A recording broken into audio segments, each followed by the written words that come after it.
저는 변상범이라고 하고요. AI 쪽에 관심이 많아서 그런 이미지를 생성하기 시작했었고, 이것들을 제가 하는 디자인이랑 조금 더 접목시킬 수 있는 방법이 뭘까 생각하고 작업하고 지금 하고 있는 입장인데, 이게 또 마침 어떻게 보면 또 궁금해하시는 분들이 많아서 그걸 또 공유하는 자리를 마련하게 됐습니다. 잘 부탁드립니다.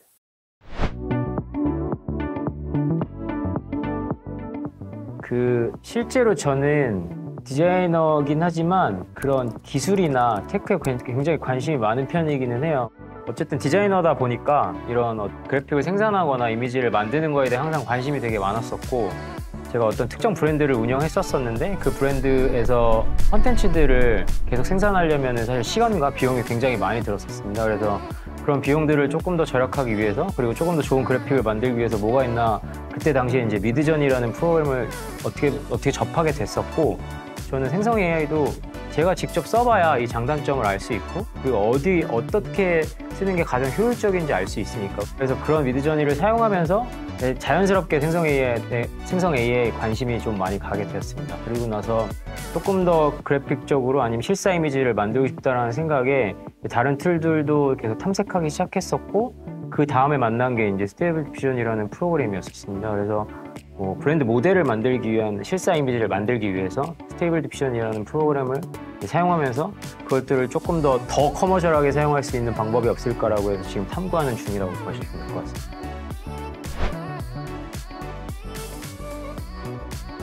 저는 당연히 디자이너는 어떤 툴에 대한 탐구는 당연히 있어야 된다고 생각을 하고 있고, 이 생성 AI 자체가 그냥 툴이라고 생각을 하고 있기 때문에 디자이너가 표현할 수 있는 툴은 당연히 배워야 된다고 생각하고 있습니다. 실제로 회사에서 제가 스케치도 제일 처음 썼었고, 피그마도 제일 처음 썼었고, 엑스도 제일 처음 썼었고, 그래서 그것들을 현업에 그냥 내리는 작업들을 굉장히 많이 했었습니다. 현업이 계속 발전하면서 역할은 더 커지고는 있죠, 사실. 디자이너 역할이 단순하게 뭔가 이미지를 만드는 게 아니라 정말 그 비즈니스에서 어느 정도까지 그 디자인에 역량을 넣을 수 있는지까지 고민하는 단계까지 갔으니까요. 많은 분들이 고민하고 있는 내가 일이 없어질까, 내 잡이 없어질까, 그런 고민을 하고 있지만, 저는 절대 그렇지 않다고 생각해요. 그냥 결과적으로는 그 디자이너가 마지막에 터치해줘야 그 충분한 결과물이 나올 수도 있고, 그 사람이 어쨌든 그 목적에 맞게 명령을 내려야 뭔가 이미지를 생산할 수 있다고 보고 있습니다. 어떻게 하면 디자이너들이 조금 더 디자이너스럽게 이 생성 AI를 쓸 수 있을까라는 출발점에서 시작하게 됐습니다.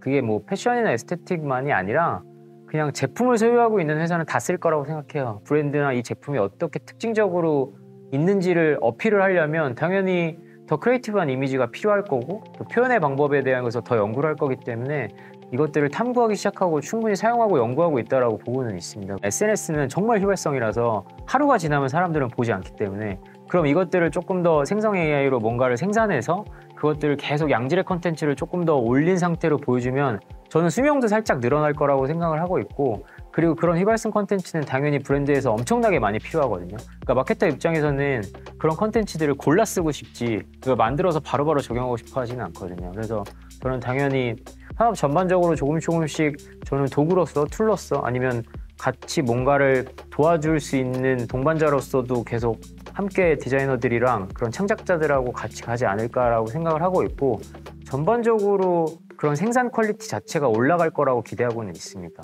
사실 컨셉을 찾아가는 과정이나 내가 원하는 이미지를 만들어 나가는 과정은 내가 드로잉하는 거랑 생성 AI를 쓰는 거랑은 같은 시간이 거의 비슷하게 걸린다라고 보고는 있어요. 근데 그걸 찾고 나서에서부터 얘의 장점이 발휘되는데, 그 이미지를 찾으면 정말 무궁무진하게 베리에이션 할 수 있습니다.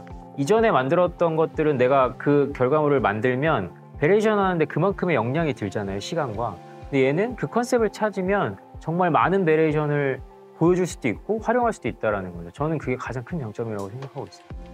이게 또 마침 어떻게 보면 또 궁금해하시는 분들이 많아서 그걸 또 공유하는 자리를 마련하게 됐습니다. 네.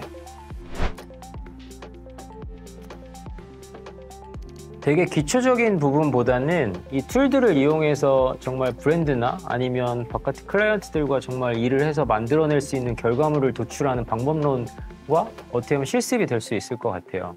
그냥 목적 없이 뭔가를 생산하는 것보다는 어떤 특정 목적에 맞게 그림을 만들어가는 방법들을 같이 공부하면서 이게 어떻게 만들어졌고 어떻게 변형될 수도 있고 어떻게 사용될 수도 있다는 것들을 계속 나누면서 공부하는 강의라고 보고 있습니다.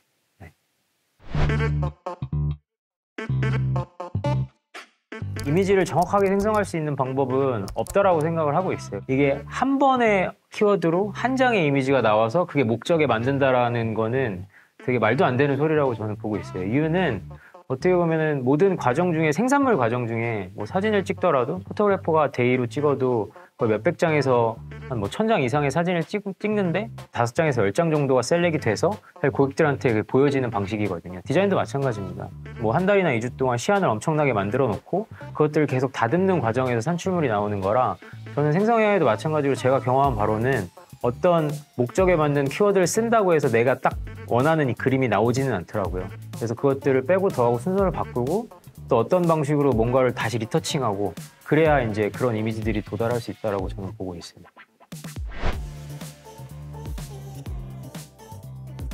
저는 조금 구분을 해놓기는 합니다. 프롬프트 자체를. 그러니까 뭐 품질에 대한 프롬프트는 기본적으로 어떻게 보면 베이스라인으로 깔고 가는 형태가 될 수 있겠죠. 그거는 뭐 어떻게 보면 뭐 사진에 어떤 필름을 쓰면 어떤 느낌이 나오더라라고 약간 규칙적인 것들이 분명히 있잖아요.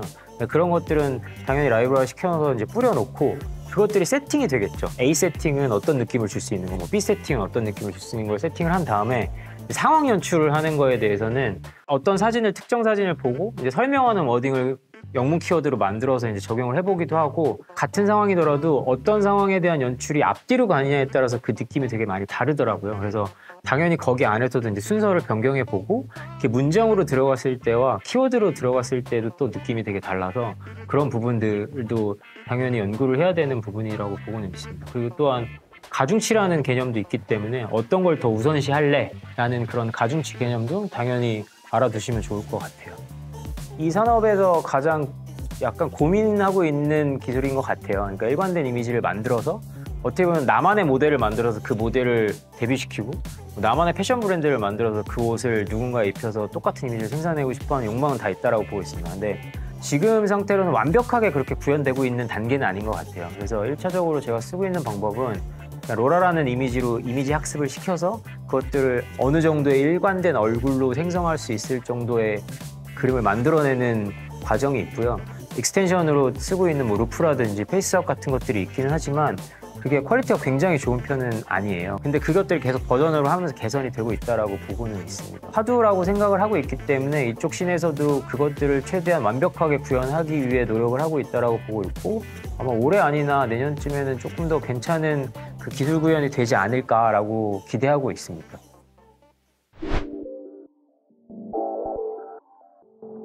사실 사용하는 사람들마다 그 편차들이 있다고 생각해요. 개인적인 부분으로 말씀을 드리면 미드저니는 저는 아트적인 성향이 굉장히 강하고 약간 그 비기너들이 좀 접근하기 쉬운 툴이라고 보고는 있어요. 스테이블 디퓨전은 그거보다는 조금 더 뭐 중급이나 고급 사양이라고 보고는 있습니다. 어떤 수치를 조절해서 하는 방법들이나 이런 것들이 친절하지 않기 때문에 충분한 학습이 필요하기도 한데 스테이블 디퓨전만의 조금 더 풍부한 그 라이브러리가 있다고 전 보고 있습니다. 그래서 실제로는 아트웍은 미드저니로 진행을 하고 그 실제로 그것들을 조금 더 실사 표현을 하는 거는 스테이블 디퓨전으로 그렇게 섞어서 쓰고 있습니다.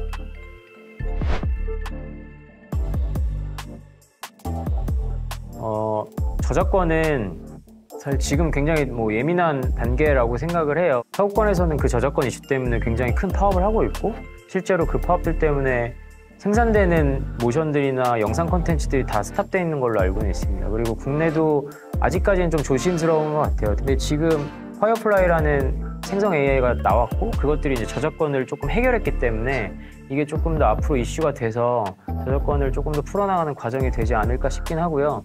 그리고 미드저니 같은 경우도 저작권에 대한 가이드라인이 분명히 있기는 합니다. 그래서 그 가이드라인을 규정을 지키면서 생산을 한다면 큰 문제는 저는 없다고 보고는 있습니다. 스테이블 디퓨전도 마찬가지로 그 체크포인트 저작자들이나 그런 저작자들과 협의를 해서 저작권을 풀 수 있는 방법이 분명히 있고요. 근데 문제는 미드저니랑 스테이블 디퓨전 자체가 이제 그런 원작자들한테 고소를 당하거나 이제 그런 이슈들이 있기 때문에 앞으로 변화 추이에 대해서는 조금 지켜봐야 되지 않을까 생각이 듭니다. 근데 규정 자체를 지키면서 만들어서 커머셜하게 쓰는 건 전 문제 없다고 생각을 하고 있습니다. 저는 이걸 내가 해야 되겠다라고 해서 시작하진 않았고요. 어떻게 보면 이건 되게 궁금하고 이걸 해봐야 되겠다라고 해서 시작했던 것 같아요. 그러니까 저는 이전부터 내가 목적으로 하는 그림을 그리기 위해서 뭔가 더 하고 싶고 더 잘 만들고 싶은 욕망이 있었는데 그런 욕망을 해결하려면 내가 정말 그림을 잘 그리거나 아니면 어떤 기술에 조금 도움을 받아서 그것들을 활용하거나에 대한 문제였는데 전 후자 쪽을 좀 많이 더 택했던 것 같아요. 그러니까 현재 어떻게 보면은 최신에 나오는 그런 기술들을 조금 더 학습하고 내 업에 조금 더 적용해 보는 게 저는 스스로 조금 더 공부를 하고 산업 생태계에 어떻게 보면 적응을 했던 단계라고는 보고는 있습니다. 그래서 저는 당연히 디자이너들도 이런 생성AI에 대한 고민도 해야 되고 공부도 해야 되고 그리고 얘가 멀리 있는 게 아니라고 저는 봐요. 뭐 진입장벽이 되게 높은 것도 아니고 저는 이 어떻게 보면 강의를 통해서 그런 것들이 좀 더 많이 알려지고 그리고 함께 같이 쓰면서 그런 뭐 만들어진 그림을 갖고 아니면 그게 어디에 적용됐는지도 같이 얘기할 수 있는 단계까지 갔으면 좋겠다라는 바람이 있습니다. 지금 제가 겪었던 뭐 1년 정도의 과정을 어떻게 보면 여기에 조금 더 빨리 오실 수 있게 저는 쉐어X에서 이것들을 공유하는 자리가 의미가 있다라고 보고 있고 그리고 제가 아는 거 그리고 제가 갖고 있는 노하우는 진짜 다 들어있기는 합니다. 그래서 제가 알고 있는 것들이나 제가 할 수 있는 것들 그리고 더 잘 만들 수 있는 방법 아니면 개선할 수 있는 방법들도 어떻게 보면 다 적용돼 있다라고 봐주실 것 같아요. 그럼 쉐어X에서 뵙겠습니다. 감사합니다.